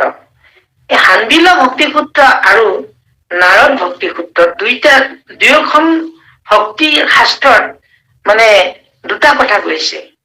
এটা কৈছে, নাৰদ ভক্তি সূত্ৰত কৈছে, হা তস্মিন পৰম প্ৰেম ৰূপা, মানে হা তস্মিন পৰম প্ৰেম ৰূপা, অৰ্থাৎ ভগৱন্তৰ প্ৰতি পৰম প্ৰেমটোকে ভক্তি বুলি কৈছে। আৰু সান্দিল্য সূত্ৰত কৈছে চা পৰানুৰক্তিৰ ঈশ্বৰে, অৰ্থাৎ ভগৱন্তৰ প্ৰতি পৰম অনুৰক্তি, অনুৰক্তি মানে অনুৰাগ। এই অনুৰাগ শব্দটো মানে ধাৱতী সংস্কৃত শব্দৰ পৰা আহিছে। ধাৱতী মানে ধাৱমান হোৱা, লৱৰি যোৱা, অৰ্থাৎ ভগৱন্তৰ প্ৰতি আমাৰ ভাৱনাটো, ধাউতিটো যেতিয়া বাঢ়ি গৈ থাকিব, সেইটোৱে অনুৰক্তি, ভগৱন্তৰ প্ৰতি পৰম অনুৰক্তি, এইটো ভক্তি বুলি কৈছে। নাৰদ ভক্তি সূত্ৰই কৈছে যে ভগৱন্তৰ প্ৰতি পৰম অনুৰক্তিটোৱে অকল ভক্তি বুলি কব নোৱাৰি, ভগৱন্তৰ প্ৰতি পৰম প্ৰেম আহিব লাগে। হা তস্মিন পৰম প্ৰেম ৰূপা, ভগৱন্তৰ প্ৰতি পৰম প্ৰেম। আৰু এই পৰম প্ৰেম কেতিয়া হয়? যেতিয়া অন্তৰ বিগলিত হয়, অন্তৰ দ্ৰৱীভূত হয়, তেতিয়া এই ভাৱনাটো, প্ৰেমটো, অৰ্থাৎ ভগৱন্তৰ প্ৰতি যিটো আমাৰ ভকতি, অৰ্থাৎ প্ৰেমময় যেতিয়া ভকতি হব, সেইটো সপ্ৰেম ভকতি বুলি কৈছে। আৰু সেই ভকতিটোকে মাধৱদেৱে কলে ৰসময় ভকতি, ৰসময় মাগুহ ভকতি। এইটো প্ৰেম ৰূপ ভক্তিটোকে ৰসময় ভকতি বুলি আমাক প্ৰকাৰান্তৰে বুজাইছে। যিয়ে নহওক, এতিয়া পৃথু মহাৰাজৰো ঠিক তেনেদৰে ভগৱন্তৰ প্ৰতি আশ্চৰ্যকৰ ভকতি আহিল, তেওঁৰ প্ৰেম বাঢ়ি গৈ থাকিল। মানে যিমানেই সিদ্ধসকলৰ পৰা শুনিলে, সিমানে তেওঁৰ অনুৰাগটো, অনুৰক্তিটো, ধাউতিটো বাঢ়ি গৈ থাকিল। সেইকাৰণে কৈছে নমো নমো নাৰায়ণ নিত্য মুক্ত সনাতন শুদ্ধ বুধ অগাধ স্বভাৱ। হে প্ৰভু, তোমাক মই নমন কৰিছো। হে নাৰায়ণ, তুমি নিত্য, তাৰমানে আমি অনিত্য। তুমি মুক্ত, আমি বন্ধনযুক্ত। তুমি সনাতন, তুমি চিৰ শাশ্বত। তুমি শুদ্ধ, তুমি বুধ, তুমি অগাধ স্বভাৱ। যাৰ নিজ প্ৰভাৱত প্ৰকৃতিৰ দোষত সবাকো কৰিলা পৰাভৱ। যি নিজৰ প্ৰভাৱান্বিত হৈ প্ৰকৃতিৰ দুখত দুখী নহওক নোহোৱাকৈ তুমি সকলোকে প্ৰভাৱ আৰু সকলোৰে ওপৰলৈ উঠিব পাৰিছা। হে প্ৰভু, তোমাক মই প্ৰাৰ্থনা জনাইছো। তুমি নিত্য, আমি অনিত্য। তুমি মুক্ত, তুমি স্বাধীন, তুমি সনাতন, তুমি শুদ্ধ। মাধৱদেৱে কৈছে তুমি শুদ্ধ বুদ্ধ নিত্য নিৰ্মল নিৰ্গুণ দেৱ মোৰ প্ৰভু নাৰায়ণী। তুমিহে কেৱলে আত্মা। এই যে শুদ্ধ বুদ্ধ নিত্য নিৰ্মল, সেইজন ভগৱন্তক পৃথুৰাজেও কৈছে যে তুমি প্ৰকৃতি সৃষ্টি কৰি, মায়া সৃষ্টি কৰি, তাৰ দোষত তুমি দুখী হৈ নাথাকি, তুমি নিৰ্গুণ হৈ, গুণাতীত হৈ, তুমি এনেকে জগতক মোহিত কৰি পেলাইছা। সমস্তকে মোহি তুমি থাকা নিজৰ ৰূপে স্বামী, তজু কেহু স্বভাৱ নজানে, তোমাক মানয় ভিন্ন নজানিয়া তজু চিহ্ন, যেন পুষ্প মালে সৰ্প মানে। শুনা শুনা পৃথুৰাই তান্ত বিনে আন নাই, সাৱহিতে ভজা বাসুদেৱ, যাৰ পদ পংকজত নখ চন্দ চয়সমে, সন্ত হবে পৰি কৰে হে। এয়া চাৰি হৃদয় পৰম গোপনীয় উপদেশ, অতি গুজ্যতৰ কথা, অতি গুঢ়াৰ্থ কথা পৃথু মহাৰাজৰ আগত ব্যক্ত কৰিছে। কৈছে যে হে পৃথুৰাই, সমস্তকে মোহি তুমি থাকা নিজৰ ৰূপে স্বামী, তজু কেহু স্বভাৱ নজানে। অৰ্থাৎ পৃথু মহাৰাজে সিদ্ধমুনি সকলৰ আগত এই কথাখিনি প্ৰকাশ কৰি কৈছে যে তুমি নিজ ৰূপে, তুমি স্বৰূপে, তুমি হে প্ৰভু ভগৱন্ত ঈশ্বৰ, হে পৰম স্বামী, তুমি এনেদৰে সকলোকে মোহিত কৰি ৰাখিছা। কিন্তু তজু কেহু স্বভাৱ নাজানে। তোমাৰ স্বভাৱটো, তোমাৰ প্ৰভাৱটো কোনেও বুজিব নোৱাৰে। তোমাক মানৱেও ভিন্ন, নজানিয়া তজু চিহ্ন। তোমাক ভিন্ন ভিন্ন ভাৱেৰে মানিব খোজে। আচলতে তোমাৰ আচল স্বৰূপ, আচল চিহ্ন তোমাক বুজি নাপায়। তুমি কি প্ৰকৃতাৰ্থত এইটো বুজি নাপায়। যেন পুষ্প মাৰিলে সৰ্প মানে, যেনে ফুলৰ মালা এডালকে সৰ্পৰ মালা বুলি মানে ভ্ৰম কৰা হয়, ভুল কৰা হয়। ঠিক তুমি যে সকলো বিলাক যত দেখা চৰাচৰ হৰিময় নিৰন্তৰ, হৰিত পৃথক কেহু নহয়, যিজন ভকতি নিহিতাকে হৰি বিন হৰিৰ মায়াই তাকে মহে বুলি আমাক গুৰুজনা কীৰ্তনতো কৈছে। অৰ্থাৎ আমি তেওঁৰ মায়াতে মতিচ্ছন্ন হৈ তেওঁক আমি ভিন ভিন ৰূপে দেখিছো, কিন্তু সকলো তেওঁৱেই। যিমান দেখিছো, যিমান শুনিছো, সকলো হৰিময় দেখিবৰ কাৰণে কৈছে। আৰু কলে শুনা শুনা পিঠুৰাই তান্তবিনী আন নাই খাব হিতে ভজা বাসুদেৱ। হে পিঠুৰাই, তোমাক যিজন নিজৰ স্বামী ৰূপ, যিজন পৰম ঈশ্বৰ, যাৰ প্ৰভাৱ স্বভাৱ কোনেও বুজি নাপায়, যিজন অগাধ বুদ্ধ, যিজন নিত্য মুক্ত সনাতন, যিজনক প্ৰকৃতিৰ দোষী কৰিব নোৱাৰে, সেইজন ভগৱন্ত ঈশ্বৰৰ বিনে আমাৰ কোনো নাই। গতিকে সেইজন বাসুদেৱ ভগৱন্তক তুমি ভজনা কৰিবা। যাৰ পদ পংকজত নখ চন্দ চয়সমে সন্ত হবে পৰি কৰিষি। যিজনৰ পদ পংকজত, যিজনৰ চৰণ যুগলত, চৰণ পদ্মত যি নখ চন্দ্ৰ সম, অৰ্থাৎ ভগৱন্তৰ চৰণ দুখনি মানে এই যে তেওঁৰ আঙুলি বিলাক, তেওঁৰ নখ বিলাক যে নখ চন্দ্ৰ বুলি কৈছে, আমাৰ ভজন লোৱা ভকত বৈষ্ণৱসকলে নিশ্চয়কৈ নখ চন্দ্ৰৰ বিষয়ে জানে। গতিকে সন্ত সকলে সেই পাদ পদ্মত পৰি পৰি সেৱা কৰি থাকে। সেইকাৰণে কৈছে যে কৃষ্ণৰ হৃদয় চাৰু লক্ষ্মীৰ নিবাস থান, মুখ নয়নৰ পান পাত্ৰ দিগপাল সমস্তৰ আশ্ৰয় কৃষ্ণৰ বাহু, ভকতৰ পাদ পদ্ম মাত্ৰ। ভকতৰ কেৱল ভগৱন্তৰ পাদ পদ্ম সেই মাত্ৰ সেৱাৰ কাৰণে মানে ভকতে বিচাৰে। সেই কথাটোকে পৃথু ৰজাৰ আগত কৈছে যে সেইজন ভগৱন্ত বাসুদেৱক, ভগৱন্ত ঈশ্বৰক কি কৰিব লাগে, আমি সেই পৃথুক সেৱা কৰিব লাগে। যি সন্ত সকলে সেইজন ভগৱন্ত বাসুদেৱৰ পদ পংকজত পৰি সেৱা কৰি থাকে, সেইজন ভগৱন্ত ঈশ্বৰক আমি সেৱা কৰি থাকিব লাগে। এই কথাখিনিয়ে সিদ্ধমুনি সকলে পৃথু ৰজাৰ আগত বুজাইছে। এৰাম পৰম ভকতি ভাবে চিন্তি হৃদয়ত পাৱে, সিন্ধুই কৰ্ম পাশৰ নিৰ্বন্ধ, নলাগে তাহাৰ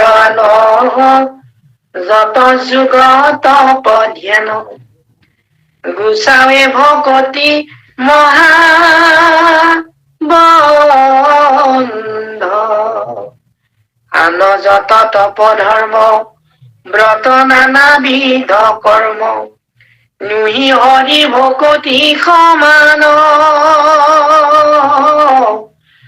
মহা মহা ঋষি সমূহ নতৰয় সুখে কেহু, যাৱে নুহি ভকতি প্ৰধান। হে পৃথুৰাই, এইজন পৰম প্ৰভু ভগৱন্ত ঈশ্বৰক অতি ভকতি ভাৱনাৰে তুমি হৃদয়ত চিন্তা কৰিবা। আৰু চিন্তা কৰিলে কি হব, কৰ্ম পাশৰ পৰা মুকলি হব পাৰিবা। চিন্তাই কৰ্ম পাশৰ নিৰ্বন্ধ, অৰ্থাৎ কৰ্মবন্ধন দূৰ কৰিব পাৰিবা। নালাগে তাহাৰ আন যত যুগ তপ ধ্যান, গুচাৱে ভকতি মহাবন্ধ। কৰ্মপাশ, কৰ্মবন্ধন দূৰ কৰিবৰ কাৰণে তপ ধ্যান যাগ যুগ যিমান বিলাক কৰ্ম আছে একো কৰিব নালাগে, কেৱল ভকতি কৰিলেই হল। ভকতিতেই কৰ্মবন্ধন দূৰ কৰিব পাৰি। সেইকাৰণে বেদস্তুতিত গুৰুজনাই কৈছে যে ঈশ্বৰৰ অংশ আমি যত জীৱ জাত, তোমাৰ মায়ে প্ৰভু বান্ধিলে আমাক, দিও উপদেশ ধৰো তোমাৰ চৰণে, মায়াৰ বন্ধন চিঙো শ্ৰৱণ কীৰ্তনে। অৰ্থাৎ ভগৱন্তৰ প্ৰতি ভকতি কৰি শ্ৰৱণ কীৰ্তনৰ জৰিয়তে কৰ্মবন্ধন দূৰ কৰিব পাৰি। গতিকে কৰ্মবন্ধন দূৰ কৰিবৰ কাৰণে কেৱল ভকতিহে মাত্ৰ সাৰ বুলি কৈছে পৃথুৰাজৰ আগত।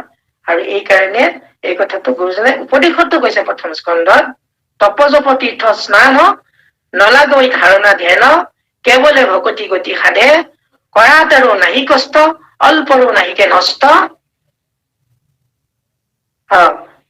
যেন আকৌ বিহিনী নবাধে। অৰ্থাৎ এই কথাটোকে কৈছে যে আমি কেৱল ভকতি কৰিলে হল, জানি এৰা আনমতি ভকতিত কৰাৰতি, ভকতিকে সাধিব কল্যাণ, ভকতিতে দিয়া মন ভকতিহে মহাধন, নাহি আন ভকতি সমান। ভকতিৰ সমান আৰু কোনো একো নাই বুলি আমাক গুৰুজনাইও বুজাইছে। আৰু চাৰি সিদ্ধেও পৃথুৰ আগত তাকে কৈছে যে নালাগে তাহাৰ আনো যত যোগ তপ ধ্যান গুচাই ভকতি মহাবন্ধ, আনো যত তপ ধৰ্ম ব্ৰত নানা বিধ কৰ্ম, নুই হৰি ভকতি মন। ভকতিৰ সমান তপ জপ ব্ৰত যিমান কৰ্ম আছে, প্ৰবৃত্তি পন্থৰ যিমান আগম পন্থৰ যিমান কৰ্ম আছে, সকলো ভকতিৰ তলত। কাৰণ এই ভকতিটো কাৰ হয়? ভগৱন্ত ঈশ্বৰৰ প্ৰতি হয়, কৃষ্ণৰ প্ৰতি হয়। সেইকাৰণে কৈছে যে চাৰিও বেদৰ মাজে কৃষ্ণৰ নামতো বাজে, নাহি গতি দাতা সংসাৰত, আপুনি ঈশ্বৰ হৰি অৰ্জুনত নিষ্ঠ কৰি কহিলন্ত কৰি পঞ্চ সত্য। অৰ্থাৎ চাৰি বেদৰ সাৰ যি ঈশ্বৰৰ নাম, সেই নামৰ প্ৰতি যিটো ভকতি, ভকতিতকে আৰু বেলেগ একো সমান হব নোৱাৰে। তপ ধৰ্ম ব্ৰত ধৰ্ম কৰ্মকাণ্ডীয় বিধি ব্যৱস্থা বিলাক সকলো ভকতিৰ তলত, ঈশ্বৰৰ নামৰ তলত।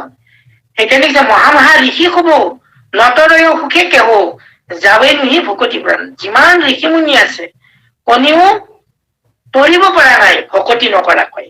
গতিকে ভকতিহে শ্ৰেষ্ঠ। সেইকাৰণে আমাক গুৰুজনাই কৈছে যে এই ভকতিকে জনে ধৰিছে, ধাৰণ কৰিছে, তিনিও লোকত সাৰ, ভকতিত পৰে আৰ, নাহি নাহি আক জানা নিষ্ঠ, হৃদয়ত ৰূপ ধৰৈ তাহান নামক স্মৰয়, শিষিজন মহন্ত বিশিষ্ট। এই ভকতিকে জনে ধৰিছে সেইজনেই মহন্ত, বিশিষ্ট মহন্ত বুলি কৈছে। গতিকে আমি আজিৰ এই অনুষ্ঠানত আমাৰ সন্ত মহন্ত সকলো ভকত বৈষ্ণৱলৈ আমাৰ শ্ৰদ্ধা আৰু ভকতিপূৰ্ণ সেৱা জনাই আজিৰ এই আমাৰ ভাগৱত পাঠৰ যি পৃথুৰ আৰু চাৰি সিদ্ধৰ মাজত যি আলাপ, অৰ্থাৎ চাৰি সিদ্ধই পৃথুৰ আগত যি উপদেশ প্ৰদান কৰিলে, আত্মতত্ব উপদেশৰ কথা কলে, সেইখিনি কথাৰ মূল সাৰ কথাটোৱে হৈছে পৰম ঈশ্বৰৰ প্ৰতি একান্ত ভকতি। অৰ্থাৎ ভগৱন্তৰ প্ৰতি ভকতিটোৱেহে যে সাৰ, ভকতি বিনে যে একো নাই, সেই কথাটোকে বুজাবৰ কাৰণে মায়াময় সংসাৰত বৈষয়িক সুখক চিন্তা কৰি থকাতকৈ আমি যদি ঈশ্বৰ চিন্তা কৰো, ঈশ্বৰ ভাৱনা কৰো, তেতিয়াহলে আমি জম যাতনাৰ পৰা অধমজনিত জন্ম পাবৰ এই পথৰ পৰা আমি উত্তৰণ ঘটি আমি সংসাৰত আমি কি কৰিব পাৰি, সুন্দৰভাৱে ঈশ্বৰক চিন্তা কৰি ঈশ্বৰৰ ভাৱনাৰে সুন্দৰ জীৱন যাপন কৰি আমি তৰি যাব পাৰিম, ভগৱন্তক লাভ কৰিব পাৰিম। ইমান খিনিকে আজি এই পাঠৰ আমি 1699 নম্বৰ আমাৰ আজিৰ এই পাঠ, এই কুটলে আমি পাঠ কৰা হৈছে।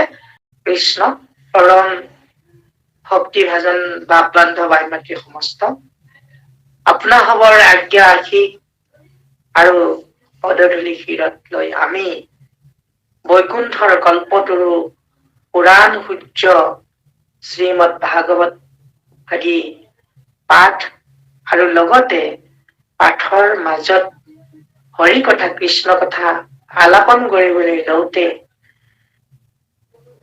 হোৱা অজানিত আৰু অজ্ঞান বশত দুখ কুৰ্তিৰ মৈখন বিচাৰি আপোনাৰ মহামহন্তৰ চৰণ যুগলত দৈৱকী নন্দন ভগৱন্ত কৃষ্ণদেৱৰ অভয় পাদপদ্মত মাধৱ পুৰুষৰ এভাগী কুখাৰে আমি অপৰাধ মাৰ্জনাৰ সেৱা জনাব খুজিছো। কৃষ্ণ কৃষ্ণ।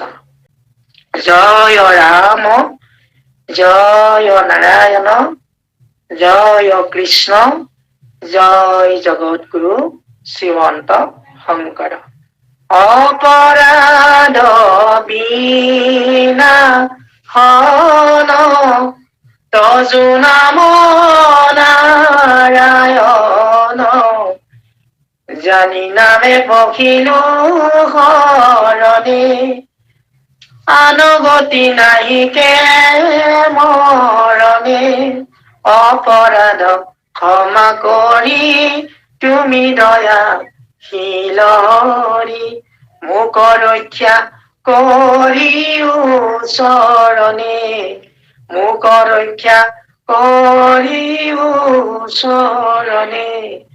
কৃষ্ণ ঔ হৰি ঔ